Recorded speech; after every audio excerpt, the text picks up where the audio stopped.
अपने बच्चों को, अपने बुजुर्गों को लेकर अपने घरों को लॉक करके ऊपर रोड वाली तरफ चले जाएं और कलमा तैयबा का विर्द करें।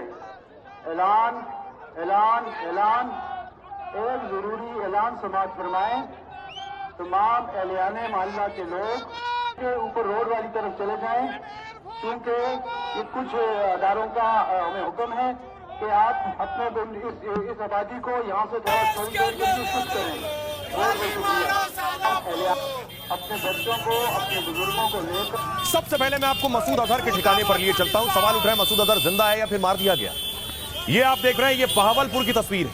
बहावलपुर में यही ट्रेनिंग कैंप, यही आतंकियों को ट्रेन किया जाता था। ये मसूद अजहर का अड्डा बहावलपुर में था। इस पर टारगेट किया है भारतीय सेना ने, इसे खत्म किया है। तस्वीर दिखाऊं, अगली तस्वीर देखें कैसे टारगेट किया इस बहावलपुर को। ये आप देख रहे हैं, ये जैश के पूरे कैंप को टारगेट किया गया। इसके अंदर अलग अलग स्ट्रक्चर है बहुत से। लगभग बताया जाता है ये 200 से 300 एकड़ में था जैश ए मोहम्मद मसूद अजहर का बहावलपुर का हेडक्वार्टर। अब देखिए इसे सेना ने कैसे गिराया।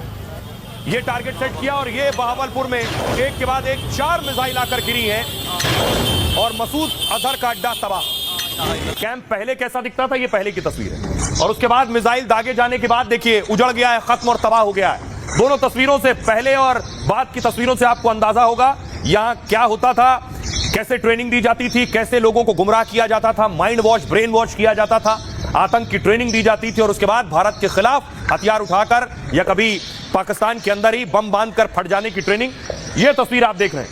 अब सवाल यह है कि क्या मसूद अजहर जिंदा है या यह भी मार दिया गया? इसका परिवार पूरा खत्म हो गया इस हमले में। मसूद अजहर का हुआ क्या? भारत ने आतंकी मसूद अजहर के ठिकानों पर हमला किया। बहावलपुर में सुभान अल्लाह मस्जिद परिसर में 4 मिसाइलें दागी गई। जैश ए मोहम्मद का हेडक्वार्टर है यहां। भारत के हमले में पूरी इमारत तबाह हो गई। तस्वीर मैंने आपको दिखाई। मसूद अजहर के परिवार समेत 14 लोग मार दिए गए। मसूद अजहर की बड़ी बहन, उसका पति, मसूद का भतीजा, उसकी पत्नी, एक भतीजी की मौत हो गई। हमले में मसूद अजहर के 4 करीबी आतंकी भी मारे गए। सवाल है, क्या हमले में मसूद अजहर भी मार दिया गया है? क्या हमले के वक्त मसूद अजहर उस हेडक्वार्टर में मौजूद था? मसूद के परिवार के 10 करीबी लोग मारे गए। ऐसे में मसूद अजहर के मारे जाने की भी आशंका है। हमले के बाद से मसूद अजहर कहीं दिखाई नहीं पड़ा। आतंकियों के जनाजे में भी मसूद अजहर नहीं पहुंचा। सोशल मीडिया पर मसूद की तरफ से जारी एक बयान जरूर चल रहा है, वो मसूद का है या उसके नाम से जारी किया गया, जिसमें लिखा है हमले से मसूद अजहर बहुत दुखी है। मसूद ने परिवार के लोगों के मारे जाने पर कहा है, अच्छा होता कि इस हमले में मैं भी मारा जाता। सवाल है कि कहीं पाक सेना और आईएसआई मसूद की मौत को छुपा तो नहीं रही है, इसलिए मसूद अजहर की तरफ से बयान जारी कर दिखाया जा रहा है। अब आपको सुनवाता हूं, बहुत से लोगों को यह शक शुबा हो सकता है कि मसूद का ठिकाना था या नहीं, ऐसे बहुत से लोग हैं। तो पाकिस्तानी को ही सुनिए जो बता रहा है कि मसूद के ठिकाने पर ही, मसूद अजहर के ठिकाने पर ही भारत ने मिसाइल दागी है।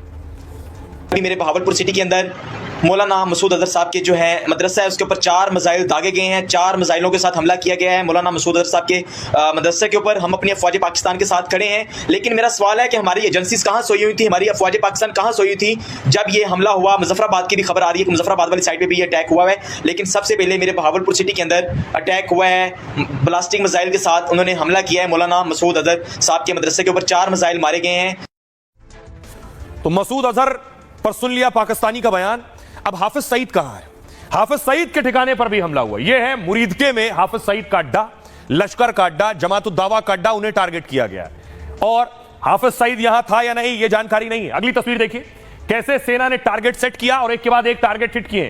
पहला टारगेट, दूसरा टारगेट, तीसरा टारगेट। यह हाफिज सईद के ठिकानों पर हिट हुआ है, यह दूसरा टारगेट हिट हुआ और एक के बाद एक कई टारगेट, लगभग 4 टारगेट हिट किए गए। अगली तस्वीर देखिए, हाफिज सईद के अड्डे पर जब धमाका हुआ उसके बाद की तस्वीर है, जब रफाल ने मिसाइल दागी है, पूरा ठिकाना तबाह हो गया।